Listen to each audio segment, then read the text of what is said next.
Morning everybody, welcome back to another Maritime Expedition. My name's Charles. Today we got a fun one for you guys. We're heading out. It's the last week of stone crab season right now. So we're gonna head out and check all of our spots. Most of the time you think stone crabbing, you think pulling up the traps on the boat, but today we're actually gonna be hopping in the water and grabbing them out ourselves. It's a little riskier, you can run the risk of getting pinched a little bit more, but it's a lot of fun. And it's one of my favorite things to do before the weather gets bad here this week. So we're gonna head out and see what we can get. So we're gonna run there now.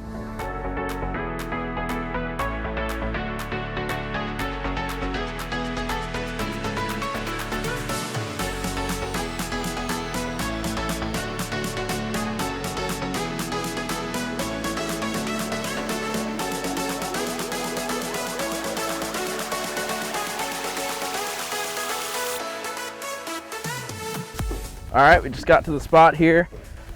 We're gonna get our dive gear out. For this stone crabbing stuff, it's really very simple. It's really shallow most of the time. It can be from anywhere from 5 feet of water to 15, 20 feet of water, but usually the 5-foot stuff. In Miami, a lot of people walk the flats actually and grab them out and don't even have to get in. Here in the Keys, it's a little bit different, a little deeper, but again, nothing serious. Carbon fiber fins are probably overkill, but that's what we like to use. It's the most comfortable when we're in the water. And we got our mask and our gloves, and that's about it. Not much gear required. Don't need to be a pro, don't need to be an expert. And once we get in, I'll kind of show you more or less what we like to do.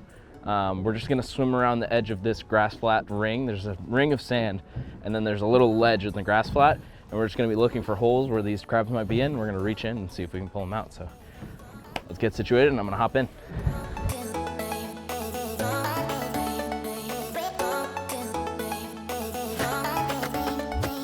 So we hopped in on the first spot, and like I said, you're on these shallow grass flats. Just under the grass flat, there's these little ledges where these crabs like to hide in. So what you want to do is take a look. Sometimes you can see them, sometimes you can't. And that's when things get scary, because you just have to reach in and grab them out, not knowing what's in there. Luckily, within the first couple areas we found a nice stone crab with a big colossal claw. We knew that one claw was definitely good to go, so we went and harvested that one. Just a quick turn in the downward motion, crack it right off. That second one we wanted to measure just to be sure, but that one was also clearly legal. So we took that one as well and dropped this little guy down on his way. And I always find it so funny when I let these guys go, how they crawl around. They're like little underwater spiders, but they go straight back to that hole where they came from and they get nice and comfortable again. So we kept swimming around, and you start to notice a trend on where the crabs are going to be. A lot of the times the holes that they're sitting in have a nice fresh white patch of sand right out in front of it, because they're in there cleaning up that hole to make it livable for them. And we found this big guy walking around, maybe going to his next spot, but man, he had some big claws and he tried to grab my camera there for a minute, which was pretty funny. Lots of lobsters out, which is also encouraging. And more than that, there was tons of egg-bearing stone crabs, which is always a great sight to see, and you know that the fishery is doing well and thriving.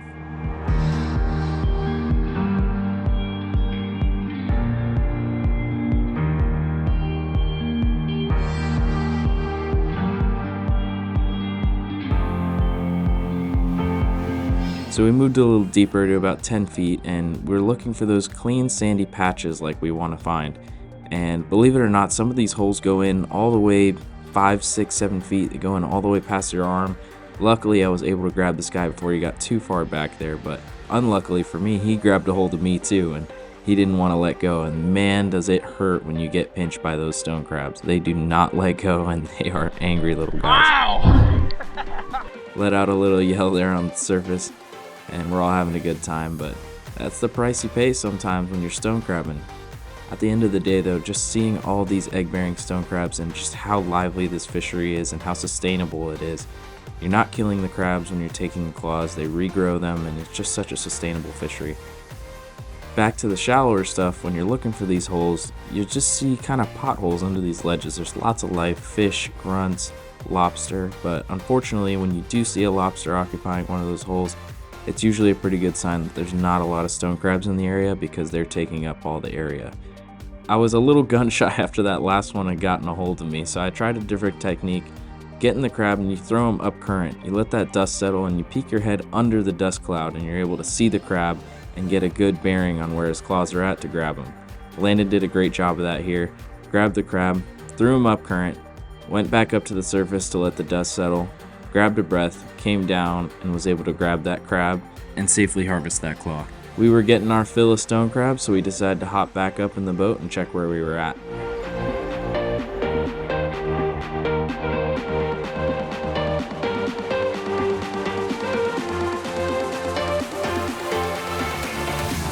All right, so it's been a pretty successful morning so far. We got a good amount of crabs. We brought some into the boat so you guys could take a look at them. That's right there is a jumbo, if not a colossal claw, and that one right there is probably a large or a jumbo. So you can hold them from the legs, it's the back two legs there. He won't be able to reach you.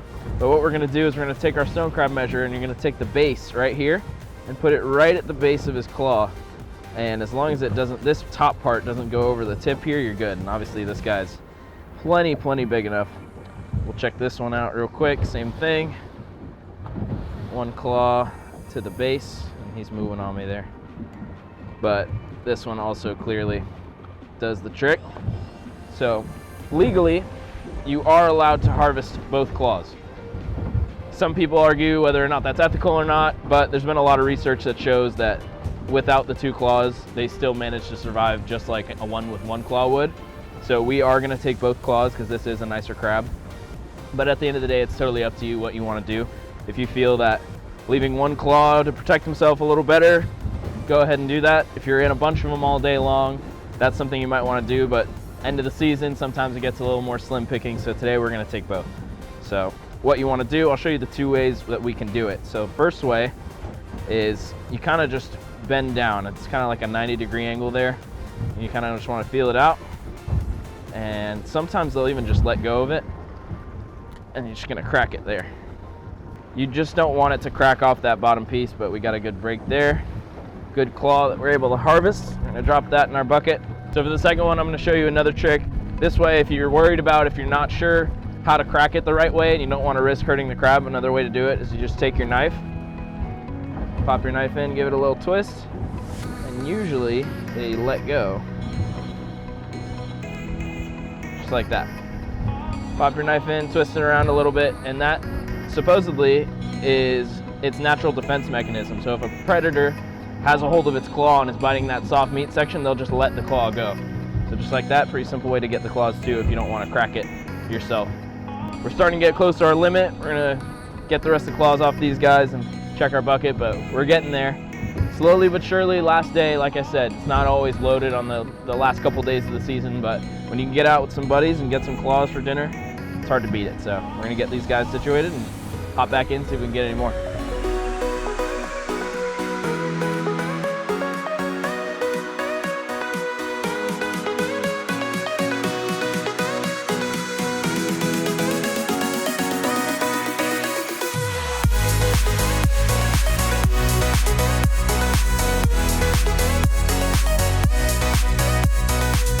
Check out the loot from today.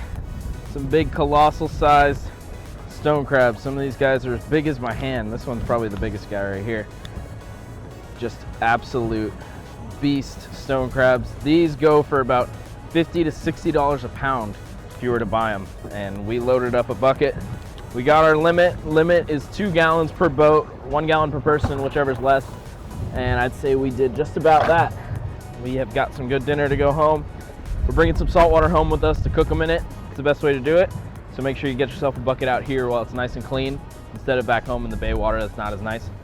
And yeah, we're all set. We're gonna make the run home now and get to cooking these things. So I'm hungry and I'm ready to eat them. So let's go.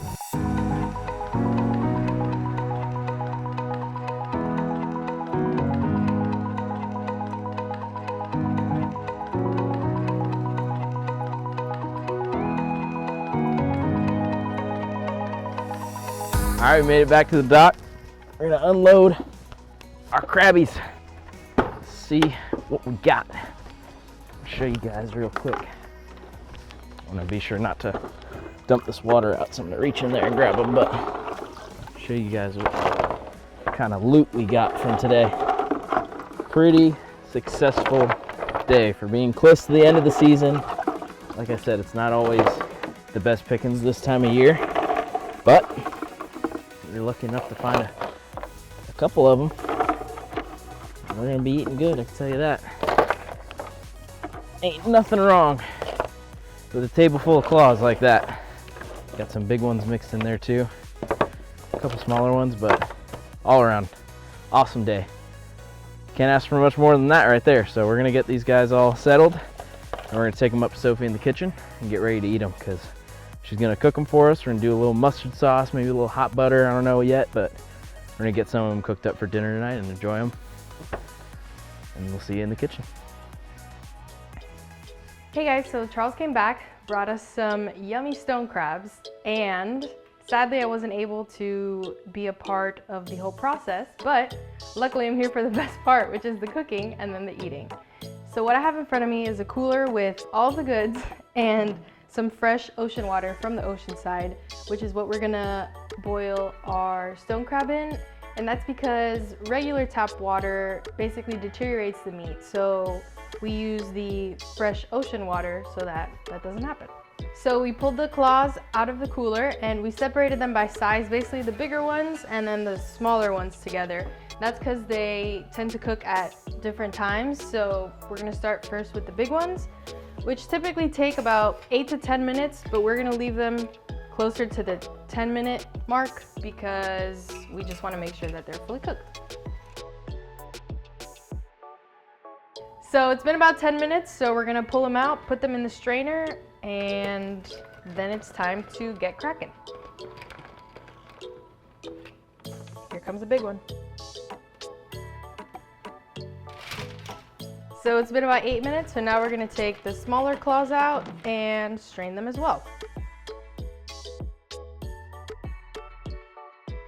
All right, so now it's my time to come downstairs, get some claws cracking. So I'm gonna show you guys kind of how we do it. Start out with one of the bigger ones. These are gonna be the ones we eat hot, but I like to take a little paper towel, get the claw flat like that. I like to push down on it so it flattens it out, so it's nice and even. I'm gonna take my little hammer, and that one's messed up. I'm gonna take my hammer, and we just bang on that guy until it cracks like we want it. Move to the middle knuckle and the bottom one. You don't want to hit them too hard. You want nice even splits like we got on these last two. But a warm stone crab claw is not something very many people get to enjoy, so we're really gonna enjoy it today. So we're gonna get a little plate of them going here. We're gonna have some warm with butter, and then we're gonna have some on ice with the mustard sauce, which is the typical way most people would eat them. We're gonna get cracking away, but we'll get them plated up, and Sophie and I are gonna try them out for you guys and tell you how they are.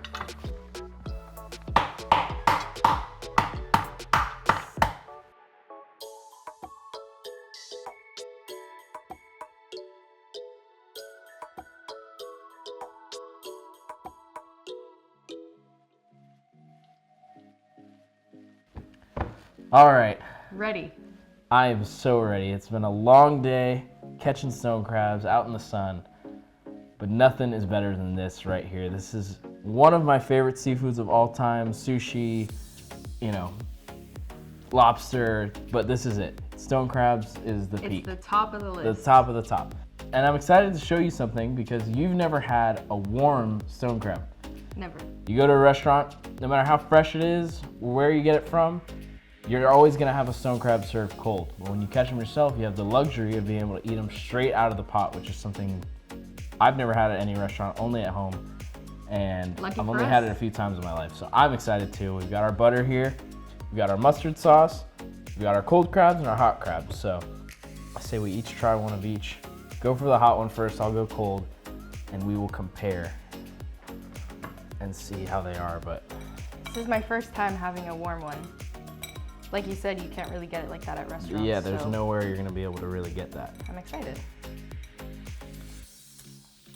That just falls apart. That meat is just so pure white meat. It's so delicious. One of my favorite foods. Verdict? That's good. That's really good. Oh man. That is so good. It doesn't get fresher than that. It can't get any fresher. This amount of claws right here, this isn't even all the claws we have. This amount right here would easily be worth a couple $100 at the fish market where you're gonna buy it.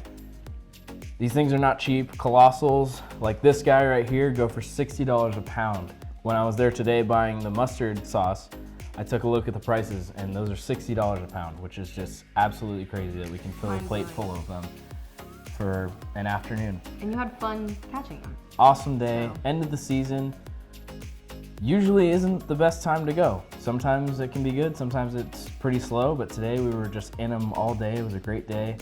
I only got pinched once, so luckily you didn't have to be a part of that, but I'm gonna have a little shiner on my finger for a while, but at the end of the day, it's all worth it. To be able to do this stuff, come home, catch your own dinner, make your own food, it's just so rewarding. Yep, it's the best. Your hard work pays off. The hard work pays off, but guys, we really just want to say thank you for everyone who's subscribing and watching the channel. It's been growing so much and we're just so excited to keep this going. We couldn't be more thankful. Like I said, make sure you like, subscribe, follow along. We have tons more videos coming and we'll see you in the next one. Stay tuned for some awesome things coming. That's right. Very exciting.